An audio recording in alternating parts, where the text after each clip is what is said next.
மே 15 வரலாற்றில் இன்று.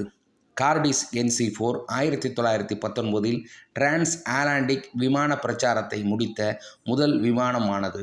1747 இளவரசர் 5ஆம் வில்லியம் நெதர்லாந்தின் அட்மிரல் ஜெனரலாக பதவியேற்றார்.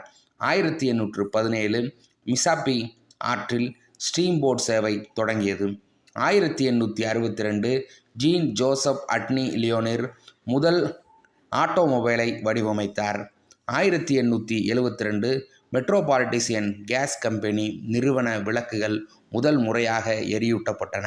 1948 இஸ்ரேலின் முதல் அதிபராக ஜெம் விசாமன் தேர்ந்தெடுக்கப்பட்டார்.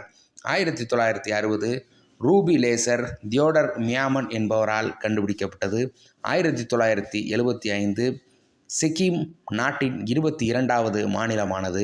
1998 ஈரோடு சமூக நீதி மாநாடு நடைபெற்றது. இன்று உலக தந்தையர் தினம்.